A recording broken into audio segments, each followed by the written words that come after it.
Hello friends, ఎలా ఉన్నారు? నేను మీ ప్రశాంతి. ఈ వీడియో వచ్చేసి మా మ్యారేజ్ డే వ్లాగ్ అండి. ఆ రోజు మేము Chilkur Balaji temple and zoo పార్క్‌కి ప్లాన్ చేసుకున్నాము. అండ్ జూ పార్క్‌లో ఏమేమి యానిమల్స్ ఉన్నాయి, ఎలా వెళ్ళాలి అనేది కూడా నేను క్లియర్‌గా షేర్ చేస్తాను. మేమైతే యాక్చువల్‌గా ముందు రోజు కార్ బుక్ చేసుకున్నామండి రెంటల్‌కి లాంగ్ డ్రైవ్ కార్స్‌లో. ఇదేంటంటే హవర్లీ బేస్ ఉంటుంది. మీకు పర్ అవర్ ₹90 నుండి స్టార్ట్ అవుతుంది. 5 సీటర్ ఉంటుంది, 7 సీటర్ ఉంటుంది. సో, బేస్డ్ ఆన్ మోడల్, సీట్‌ని బట్టి ప్రైస్ అనేది వేరీ అవుతుంటుంది. మీరెప్పుడైనా ఏదైనా ప్లాన్ చేసుకోవాలి అనుకుంటే, మీ దగ్గర ఓన్ కార్ ఉంటే ఓకే. ఇఫ్ ఇన్ కేస్ లేకపోతే ఇలా రెంటల్‌కి కార్స్ తీసుకోవడం వల్ల ఏంటంటే, మీకు టైమ్ సేవ్ అవుతుంది. బసెస్ కూడా ఉంటాయి. కాకపోతే బసెస్ ఏ టైంకుంటాయి, ఒక ప్లేస్ నుంచి ఇంకొక ప్లేస్‌కి బసెస్ చేంజ్ అవ్వాల్సొస్తుంది. దీనివల్ల ఏంటంటే, ఎక్కువ టైం వేస్ట్ అవుతుంది. అది మీరు తక్కువ టైంలో ఎక్కువ చూడాలి అనుకుంటే, ఇలా రెంటల్స్ బుక్ చేసుకోవటం వల్ల మీకు టైం అనేది సేవ్ అవుతుంది. మేము 5 సీటర్ కార్ ముందు రోజు నైట్ బుక్ చేసుకున్నాం. యాక్చువల్‌గా అయితే ఒక 2 డేస్, 3 డేస్ ముందు బుక్ చేసుకుంటే ఇంకా ప్రైస్ అనేది తగ్గుతుంది. సో, మేము సడెన్‌గా ప్లాన్ చేసుకోవటం వల్ల ఏంటంటే ప్రైస్ కొంచెం ఎక్కువుంది అన్నట్లు అనిపించింది. అండ్ మేము ముందు శ్రీశైలం వెళ్ళాలి అనుకున్నాం. కానీ కుదరలేదు. వర్షాలు పడడం అండ్ అక్కడ శ్రీశైలంలో రష్ ఎక్కువుంది అని చెప్పడంతో ఇక్కడ లోకల్‌లోనే ప్లాన్ చేసుకున్నాము. ఈ కార్స్ మనకి హోమ్ డెలివరీ ఆప్షన్ ఉంటుంది. అండ్ ప్లస్ మనమే వెళ్లి తెచ్చుకునే ఆప్షన్ ఉంటుంది. మేమే వెళ్లి తెచ్చుకున్నాము. ఎందుకంటే అది మాకు నియర్ బై ప్లేస్ ఉంది. And if in case home delivery select చేసుకుంటే 500 ఎక్స్‌ట్రా చార్జెస్ అనేవి ఉంటాయి. మేమైతే మార్నింగ్ 5కి లేచి అందరం రెడీ అయ్యి స్టార్ట్ అయ్యేసరికి 8 అయ్యింది. టెంపుల్‌కి రీచ్ అవ్వడానికి 9:30 అలా అయింది. ఆ రోజు సాటర్‌డే ప్లస్ ఇంకొకటేంటంటే మాకు బెనిఫిట్ ఏంటంటే ఆ రోజు రైన్స్ ఎక్కువ పడుతున్నాయి కాబట్టి రష్ అనేది తక్కువున్నారు. సో, దర్శనం కంప్లీట్ అయ్యేసరికి మాకు 11 కల్లా కంప్లీట్ అయిపోయింది దర్శనం. సో, బయటకి వచ్చి అక్కడ టిఫిన్ చేసి మళ్ళీ జూ పార్క్‌కి స్టార్ట్ అయ్యాము. చిలుకూరు నుండి జూ పార్క్‌కి 29 కిలోమీటర్స్ ఉంటుంది. సో, ఇఫ్ ఇన్ కేస్ మనం ఇలా ప్లాన్ చేసుకున్నప్పుడు బసెస్‌కెళ్తే ఏంటంటే, చిలుకూరు నుండి మళ్ళీ జూ పార్క్‌కెళ్ళడానికి బసెస్ ఉన్నాయా? లేదా? అండ్ ఎలా వెళ్ళాలి? చాలా ఉంటుంది. దాని బదులు ఏందంటే, ఇట్లా కార్స్ చేసుకోవటం వల్ల మంచి బెనిఫిట్ అనేది ఉంటుంది. జూ పార్క్‌కి 12:30 కల్లా రీచ్ అయ్యాము. ఇక్కడికొచ్చిన తర్వాత టికెట్స్ బుక్ చేసుకున్నాం. మనం ముందే ఆన్‌లైన్‌లో కూడా బుక్ చేసుకోవచ్చు జూ పార్క్‌కి. ఈవెన్ మేము అక్కడికెళ్ళి ఆఫ్‌లైన్‌లో వెళ్ళినా కానీ, స్కాన్ చేసి టికెట్స్ ఆన్‌లైన్‌లోనే బుక్ చేసుకున్నాం. ఎందుకంటే ఆఫ్‌లైన్ రష్ ఉంటుంది. ఎక్కువ మంది ఉంటారు కాబట్టి టైం ఎక్కువ పడుతుంది అనేసి ఆన్‌లైన్‌లో బుక్ చేసుకున్నాం. మనము స్వైప్ చేసే దగ్గర మన మొబైల్ చూపిస్తే సరిపోతుంది. లోపలికి ఎంట్రీ అవ్వచ్చు. అంటే ఇక్కడ మేము చేసిన ఒక మిస్టేక్ ఏంటంటే ముందుగానే అన్ని టికెట్స్ బుక్ చేసుకున్నా. ఈ రెప్టైల్స్‌కి, సఫారీకి అండ్ అక్వేరియంకి ఇలా అన్నిటికి బుక్ చేయటం వల్ల ఏంటంటే కొన్ని మిస్ అయ్యాం చూడకుండా. సో, అప్పుడు మనీ అనేది వేస్ట్ అయిపోతుంది గదా! సో, మీరు ఎప్పుడైనా ప్లాన్ చేసుకున్నప్పుడు ముందు జూ ఎంట్రీకి మాత్రమే టికెట్స్ బుక్ చేసుకోండి. ఇఫ్ ఇన్ కేస్ మీరు సఫారీకెళ్ళాలనుకుంటే సఫారీకి కూడా బుక్ చేసుకోండి. అండ్ మిగిలిన వాటికి సఫారీ ముందు వెళ్ళండి. ఎందుకంటే సఫారీ దగ్గర ఎక్కువ క్యూ ఉంటుంది.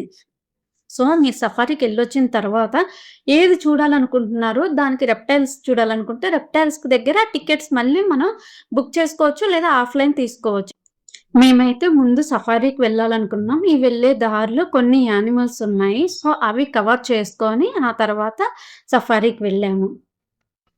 మీరు సఫారీకి వెళ్ళాలి అనుకుంటే ఎర్లీగా వెళ్ళండి. ఎందుకంటే అక్కడ ఎక్కువ క్యూ ఉంటుంది.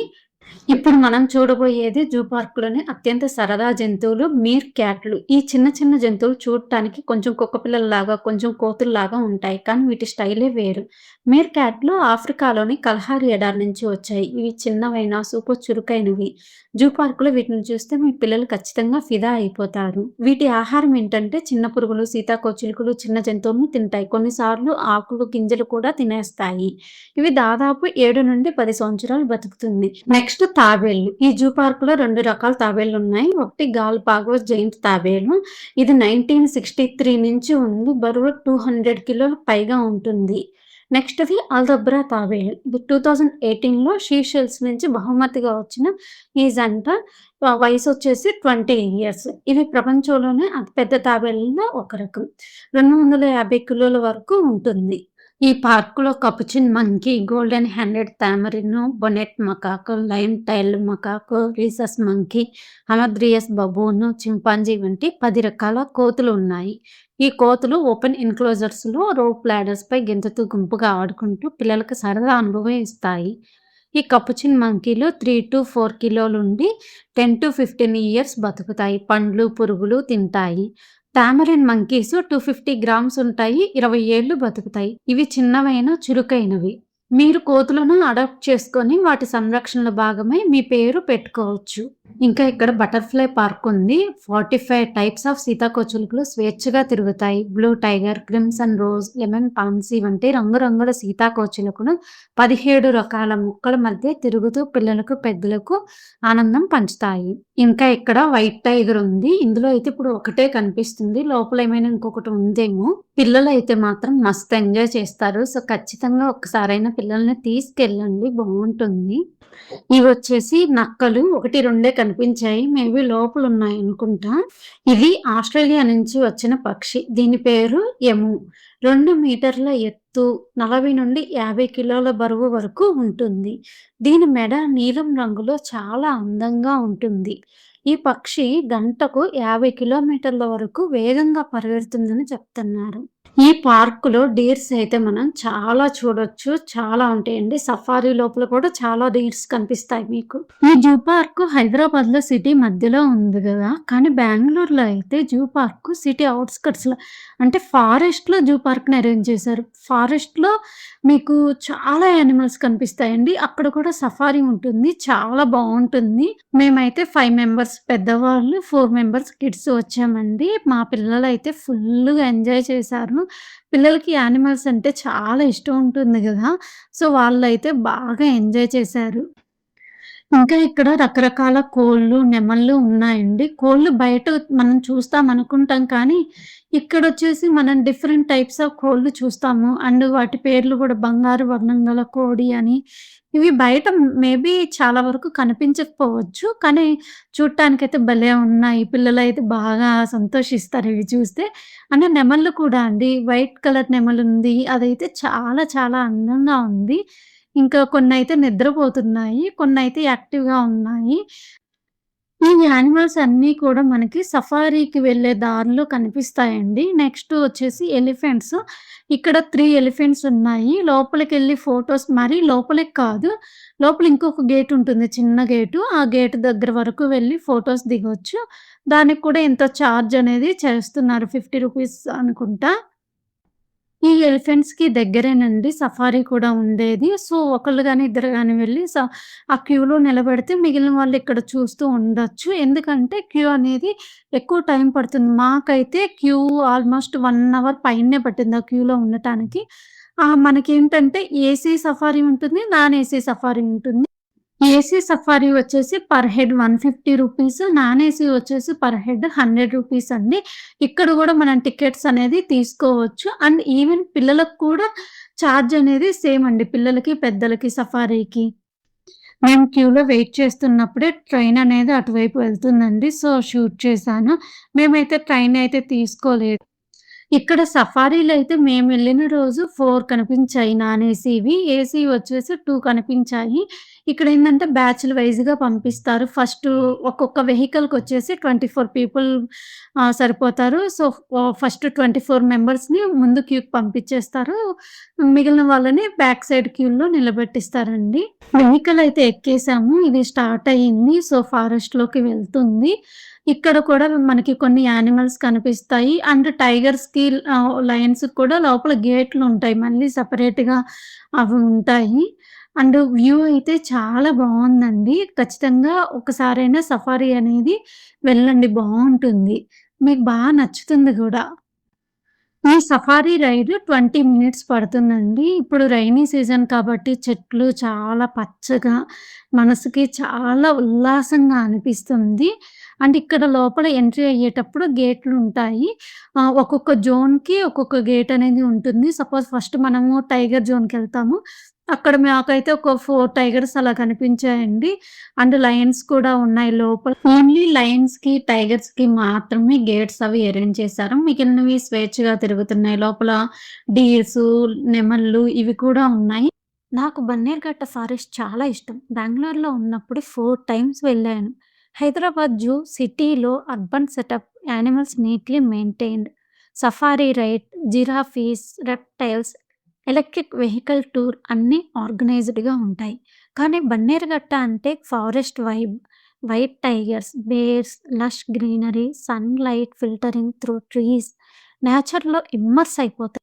ఒక విజిట్‌లో వైట్ టైగర్ చాలా క్లోజప్‌లో చూసా.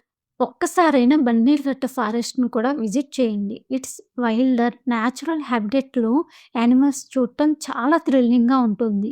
హైదరాబాద్ జూ ఫ్యామిలీ ఫ్రెండ్, కానీ బన్నేరుగట్టలో నేచర్ కనెక్షన్ ఎక్కువుంటుంది. ప్లేసెస్ డిఫరెంట్ ఉంటాయి. కానీ మనం ఎలా కనెక్ట్ అవుతామో అది మెమోరీస్ డిఫైన్ చేస్తుంది. మీ ఫేవరెట్ జూ ఏంటి? కామెంట్‌లో రాయండి. హైదరాబాద్ జూలో ఫుల్ ఎంజాయ్ చేశాం. Safari ride, giraffes, reptiles, electric vehicle tour చాలా ఫన్. మధ్యలో లైట్ ట్రైన్, వెదర్ సూపర్ కూల్‌గా ఉంది. యానిమల్స్ చూస్తుంటే కామ్ ఫీలింగ్. బన్నేరుఘట్టలో వైల్డ్ వైబ్ ఎక్కువుంటుంది. కానీ హైదరాబాద్ జూ కాంపాక్ట్, ఫ్యామిలీ ఔటింగ్స్‌కి పర్ఫెక్ట్. ట్రావెలింగ్ ఎందుకు చేయాలి అంటే, ఫ్రెష్ థాట్స్ ఇస్తుంది, స్ట్రెస్ బ్రేక్ చేస్తుంది, అడ్జస్ట్ అవ్వడం నేర్చుకుంటాము. కపుల్స్‌కి బాండింగ్ సూపర్ స్ట్రాంగ్ అవుతుంది. ట్రావెల్ జస్ట్ ప్లేసెస్ చూడటం కాదు, మనలో మనం కూడా చూడటం. ఇక్కడ డీర్స్ అయితే చాలా తిరుగుతున్నాయి. నెక్స్ట్ ఏం చూడబోతున్నాం తెలుసా? వైట్ టైగర్ చూడండి వస్తుంది. ఎంత బావుందో అసలా.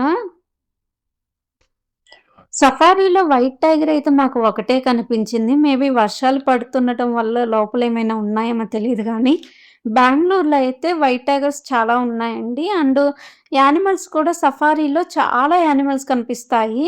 ఇది ఓన్లీ 20 మినిట్సే కదా! కానీ బెంగుళూరు సఫారీ వచ్చేసి ఆల్మోస్ట్ 1 అవర్ ఉంటుంది. ఇది రూ. 100 కదా! కానీ బెంగుళూరు సఫారీ వచ్చేసి ఆల్మోస్ట్ 250 నుంచి స్టార్ట్ అవుతుంది. మేము వెళ్ళి కూడా లాక్‌డౌన్‌కి ముందు వెళ్ళాం. లాక్‌డౌన్ తర్వాతయితే వెళ్ళలేదసల. కానీ బావుంటుంది. ఒక్కసారైనా బెంగుళూరు ఫారెస్ట్ కూడా ఎక్స్‌పీరియన్స్ చేయాలండి ప్రతి ఒక్కళ్ళు. ఇక్కడైతే ఒక ఫన్నీ ఇన్సిడెంట్ జరిగింది. ఇక్కడ 2 బేర్స్ ఉన్నాయి. ఒక బేర్ వస్తుంటే ఇంకొక బేరేమో వెనక్కిపోతుంది. చూస్తుంటే పిల్లలు గనక దొంగ పోలీస్ ఆటలాడతారు గదా! అలాగా అనిపిస్తుంది. భలే అనిపిచ్చింది మాకైతే. ఇవైతే అడవి దున్నలు. మనకి 'బాహుబలి' మూవీలో కనిపిస్తాయి గదా! పెద్ద అడవి దున్నలు అలాంటివే ఇవి. సఫారీ అయితే కంప్లీట్ అయిపోయింది. మేము వ్యాన్ దిగేసి వచ్చి కింద వైల్డ్ యానిమల్స్ ఉన్నాయి ఇంకా ఇక్కడ. అవి కూడా చూస్తున్నాము. ఏంటి ఇంతేనా సఫారీ అని అనుకుంటున్నారేమో! అందుకే నేను చెప్పింది. దీనికంటే బెంగుళూరు చాలా పెద్దది. ఇది జస్ట్ 4, 5 యానిమల్సే కనిపించాయి. ఇవొచ్చేసి సాంబా డీర్స్ అంటారు. ఇవైతే చాలా ఉన్నాయి. డీర్స్ మాత్రం ఫారెస్ట్‌లో అండ్ జూ పార్క్‌లో మాత్రం చాలా డీర్స్ కనిపిస్తున్నాయి. ఎక్కువ ఈ అన్ని యానిమల్స్‌లో కంటే ఈ యానిమల్స్ అయితే ఎక్కువున్నాయి. ఇదొచ్చేసి రినోసారు. మేమెళ్ళేసరికి అది గోడ పగలగొట్టడమో, గేట్ తీయడమో ఏదో జేస్తుంది. రాక మళ్ళీ వెనక్కి తిరిగి వచ్చేస్తుంది. చూడటానికి కొంచెం ఏనుగులాగా, కొంచెం దున్నపోతులాగా అనిపిస్తుంది. ఇది నీటి గుర్రం. మధ్యాహ్నం అయింది గదా! సో, ఫుల్లుగా నిద్రపోతుంది. ఇక్కడొచ్చేసి టైగర్ ఉంది. లోపల ఎక్కడో నిద్రపోతుంది ఇది గూడా. చాలా యానిమల్స్ కొంచెం నిద్రపోతున్నట్లున్నాయి మేమెళ్ళేసరికి. అంటే వర్షం పడి వెదర్ చల్లగా ఉంది గదా! సో, అవి గూడా నిద్రపోతున్నాయి. ఇక్కడ చిరుతపులి ఉంది. అది గూడా నిద్రపోతుంది. ఇప్పుడు 'రామ్ చరణ్' 'ఉపాసన' అడాప్ట్ చేసుకున్నారని చెప్పాను గదా! ఒక సింహాన్ని. అది ఇదే. ఇదొక్కటే చూస్తా ఉంది. ఒక్కటే ఉంది. ఇది ఎము స్టార్టింగ్‌లో చూసాం గదా! ఇక్కడ గూడా కొన్ని ఉన్నాయి. అండ్ కొన్ని యానిమల్స్‌కి నేమ్స్ పెట్టలేదు. బోర్డ్స్ మరి పెట్టినవి పోయాయో ఏమో తెలీదు గానీ, కొన్నిటికైతే నేమ్ బోర్డ్స్ అయితే మాకు కనిపించలేదు. ఇంకా బేర్స్ అయితే ఒక 4 ఉన్నాయి. అందులో ఒక 3 అయితేనేమో బయట తిరుగుతున్నాయి, ఆడుకుంటున్నాయి, మంచిగా తిరుగుతున్నాయి. ఒకటి మాత్రం లోపలుంది. గేటేసేసారు మేబీ ఎందుకో తెలీదు. తర్వాత వదులుతారేమో దాన్ని. ఇవొచ్చేసి కొంగలు తెలిసిందే. కాపోతే ఏంటంటే, ఇందులో కూడా కొన్ని టైప్స్ ఉంటాయి. కొన్ని ఇండియన్‌వి, కొన్ని అదర్ కంట్రీస్‌వి కూడా ఉంటాయి. ఇదొచ్చేసి నెమలి. లోపలెక్కడో పురువిప్పి ఉంది. సో, తీశాను. బట్ కొంచెం ఇటువైపు దగ్గరగా ఉన్నట్లయితే బావుండేదనిపించింది. జిరాఫీ అయితే లాస్ట్‌లో ఎక్కడో కనిపించింది మాకైతే. మా పిల్లలైతే ఏది, ఏది అని అడుగుతూనే ఉన్నారు. అండ్ ఇదొచ్చేసి మొసలి. ఒకటే కనిపించింది. మేబీ లోపలున్నాయేమో. అండ్ ఇంక రెప్టైల్స్‌కొచ్చేసామిప్పుడు. ఏంటక్క యానిమల్స్ తక్కువే ఉన్నాయి గదా! అని అనుకుంటారేమో. మేము రైన్స్ పడుతున్నప్పుడు వెళ్ళాం. మేబీ కొన్ని యానిమల్స్ లోపల ఉన్నాయి. బయటికి రాకుండా లోపల నిద్రపోతాయి గదా! సో, అలాగా. ఇంకా ఫైనల్‌గా రెప్టైల్ హౌస్‌కొచ్చాము. ఇక్కడ అన్ని విష జంతువులు, పాములు ఉంటాయి. సో, ఇక్కడ రకరకాల పాములున్నాయి. కోబ్రాస్ ఉన్నాయి. కోబ్రాస్‌ని చూస్తే నాకు చాలా భయమనిపిచ్చింది. 4, 5 కోబ్రాస్ ఒకటే చోటున్నాయి. చూడండి అవి చూస్తుంటేనే ఇదిలా అనిపిచ్చింది నాకైతే. ఇంకా చిన్న చిన్న పాములు అంటే టైప్స్ కూడా ఉన్నాయి. కొన్ని ఇండియన్‌వి, కొన్నొచ్చేసి అదర్ కంట్రీ పాములు ఉన్నాయి. నాకైతే ఒక డౌటుంది. వీటికి కార్లు తీసి ఉంచుతారా? లేదా తీయకుండా ఉంచుతారా అనేది? మీకు తెలిస్తే కింద కామెంట్ చేయండి. ఇక్కడైతే చాలా ఉన్నాయి రకాలు. కట్లపాముంది, రక్తపింజరుంది, ఇంకా వానపాములున్నాయి, ఇంకా చాలా ఉన్నాయండి. కొన్ని నేమ్ బోర్డ్స్ ఉన్నాయి. కొన్నిటికేమో పాములున్నాయి గానీ నేమ్ బోర్డ్స్ లేవు. కొన్నిటికేమో పాములు లేవు కానీ నేమ్ బోర్డ్స్ ఉన్నాయి. కానీ నేను వీడియో అయితే తీశాను. అట్‌లీస్ట్ ఫోటోస్ వాటి నేమ్స్ అయినా చూస్తారు అనేసి. ఇవన్నీ చూడటం మాకు ఈవినింగ్ 6 అలా అయింది కంప్లీట్ అయ్యేసరికి. ఒక్కటైతే మిస్ అయ్యాము. అదేంటంటే ఎక్వేరియం. ఇది క్లోజ్డ్ వచ్చేసి 5:30కి క్లోజ్ అవుతుంది. అండ్ 5 నుంచి ఏంటంటే ఇంక బయటికెళ్ళండి అని చెప్తా ఉంటారు. అండ్ బయటకొచ్చేసి వెహికల్ తీసుకొని అండ్ వెహికల్‌కి సెపరేట్‌గా పార్కింగ్ ఉంటుంది. అండ్ మీరేదైనా ఫుడ్ ఐటెమ్స్ తీసుకెళ్తే ప్లాస్టిక్ బాక్సుల్లో, ప్లాస్టిక్ ఐటెమ్స్ అయితే తీసుకెళ్ళకండి. ఎందుకంటే ఎలో చెయ్యరు. మీరు తీసుకెళ్తే అక్కడ అనవసరంగా పడేయాల్సొస్తుంది. స్టీల్ బాక్సెస్‌లో చిన్న చిన్న బాక్సెస్‌లో తీసుకెళ్ళండి. ఎందుకంటే పెద్ద బాక్సులైతే మళ్ళీ అవి మోస్తూ మీరదంతా తిరగాలి అంటే కష్టమవుతుంది. అప్పుడు మీకు పేషెన్స్ తగ్గడం లేదా నడవలేకపోవడం జరుగుతుంది. సో, మీ దగ్గర లగేజ్ ఎంత తక్కువుంటే అంత మంచిది. సో, ఫ్రీగా తిరగొచ్చు. అక్కడ గూడా ఫుడ్డు, స్నాక్స్ అవి అవైలబుల్ ఉంటాయి లోపల. కాకపోతే ఏందంటే కొంచెం కాస్ట్ ఎక్కువుంటుంది. ప్లస్ ఏంటంటే అంత టేస్ట్ కూడా బాగోవు. ఇంకా లాస్ట్‌కొచ్చేసరికి మాకు కూడా కొంచెం ఆకలనిపిచ్చింది. సో, పఫ్స్ తీసుకున్నాం. అంత బాగలేవనిపిచ్చింది. మేమేంటంటే పిల్లలున్నారు గదా! వాళ్ళు తింటారు గదా! అని పులిహోర చేసుకొని తీసుకెళ్ళాం కానీ, ఎలో చెయ్యరు అనేసి కార్‌లో వదిలేసి వెళ్ళాం. కానీ లోపలికెళ్ళిన తర్వాత చాలామంది తీసుకొచ్చుకుంటున్నారు. కాకపోతే ఏంటంటే స్టీల్ బాక్సెస్‌లో తెచ్చుకున్న వాటిని ఎలో చేస్తున్నారు. అంటే ఇక్కడ మీకు లగేజ్ కౌంటర్స్ కూడా ఉంటాయి. లగేజ్ పెట్టుకోవటానికి లోపల. ఇంకా జూలో నుండి బయటకొచ్చి తీసుకెళ్ళిన పులిహోర తినేసి రిటర్న్ స్టార్ట్ అయ్యాము. ఇంటికొచ్చేసరికి 7, 7:30 అలా అయ్యింది. ఇంకా కారు గూడా వాళ్ళకి వెంటనే రిటర్న్ ఇచ్చేసాం.